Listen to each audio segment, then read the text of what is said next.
Hello, good morning. ఎలా ఉన్నారు?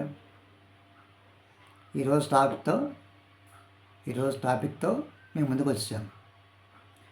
ఏంటి తెలుసా? Dry fruits.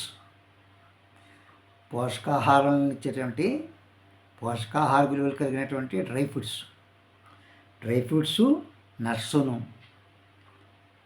ఈ డ్రై ఫ్రూట్స్ నట్స్ తీసుకోవడం వల్ల మనకి మంచి కొవ్వు ఉత్పత్తి అవుతుంది. కొవ్వులో చెడు కొవ్వు, మంచి కొవ్వు రెండూ ఉంటాయి. మనకి మంచి కొవ్వు తయారవుతుంది ఈ నట్స్ తర్వాత డ్రై ఫ్రూట్స్ తీసుకోవడం వల్ల. మెదడు పనితీరు పెరుగుతుంది. చక్కగా బ్రెయిన్ బాగా పనిచేస్తుంది. ఎటువంటి నెగిటివ్ ఆలోచనలు లేవు, పాజిటివ్ ఆలోచనలే అన్నీ కూడా వస్తూ ఉంటాయి. మెదడు చురుగ్గా ఉంటుంది. తర్వాత గుండె ఆరోగ్యం కూడా బాగుంటుంది. ఈ డ్రై ఫ్రూట్స్ తర్వాత నట్స్ తీసుకోవడం వల్ల గుండె ఆరోగ్యం కూడా చాలా బాగుంటుంది. విటమిన్స్ ఉంటాయి, ఖనిజ లవణాలు ఉంటాయి, పోషక విలువలు అన్నీ కూడా ఉంటాయి ఇందులో. అంచేత మనం ఈ డ్రై ఫ్రూట్స్ నట్స్ ఎక్కువ తీసుకోవాలి. అయితే ఈ డ్రై ఫ్రూట్స్ నట్స్ అంటే ఏంటి? ఉదాహరణకి బాదం పప్పులో విటమిన్స్, ఖనిజ లవణాలు అన్నీ కూడా ఉంటాయి, పోషక విలువలు అన్నీ ఉంటాయి. ఈ జీడిపప్పులో కూడా మనకి ఎక్కువ పోషక విలువలు ఉంటాయి.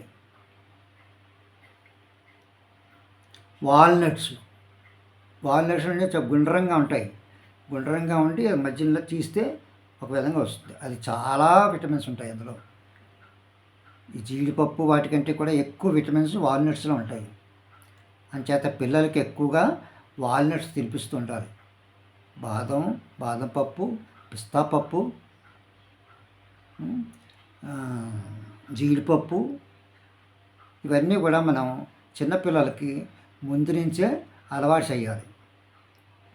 ఈ విధంగా అలవాటు చేసినాడు వాళ్ళు ఆరోగ్యంగా శారీరక మానసిక ఆరోగ్యాలతోటి హ్యాపీగా ఆనందంగా ఉంటారు. అయితే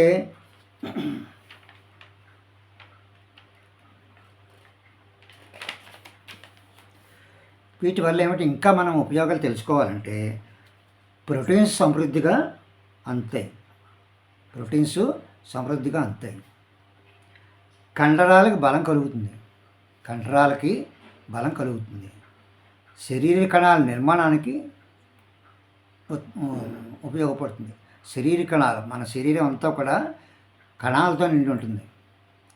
ఆ కణాలు అభివృద్ధి చెందడానికి, కణాలు సమృద్ధిగా పెరగడానికి ఈ డ్రై ఫ్రూట్స్ నట్స్ మనకి ఎంతగానో ఉపయోగపడతాయి.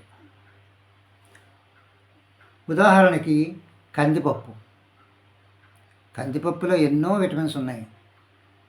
చంటి పిల్లల దగ్గర నుంచి పెద్దవాళ్ళ వరకు, వృద్ధుల వరకు కూడా ఈ కందిపప్పుని తీసుకోవచ్చు. కందిపప్పులాగే పెసరపప్పు, మినప్పప్పు, ఇంకా శనగలు మొదలైన అన్నింటిలోనూ కూడా ఈ పోషక విలువలు ఎక్కువగా ఉంటాయి. అంచేది వీటన్నిటినీ కూడా మనం తీసుకోవచ్చు. తర్వాత మూడో పాయింట్ ఏంటంటే పాలు, పాల పదార్థాలు.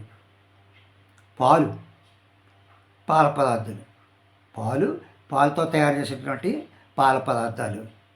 ఇవి ఏంటంటే ఇవి మనిషికి చిన్నపిల్లల దగ్గర నుంచి పెద్దవాళ్ళ వరకు ఎముకలకు బలాన్ని ఇస్తాయి. కాల్షియం ఎక్కువ ఉత్పత్తి చేస్తాయి ఈ పాల పదార్థాలను. కాల్షియం ఉత్పత్తి చేస్తాయి. తర్వాత ఎముకలు, దంతాలు కూడా బలపడతాయి. ఎముకలు బలంగా తయారవుతాయి, దంతాలు కూడా బలంగా తయారవుతాయి. దంతాలు అవి ఊడిపోకుండా ఉంటాయి. పిల్లల ఎదుగుదలకు చాలా బాగా ఉపయోగపడతాయి. అయితే వీటి ఉదాహరణ ఏంటి? వీటికి పాలు. తర్వాత పాలతో తయారైనటువంటి వస్తువులు ఏంటి పాలకోవా, పన్నీరు ఇలాంటి వస్తువులు కూడా మనకి తయారు చేసుకోవచ్చు పాలతోటి.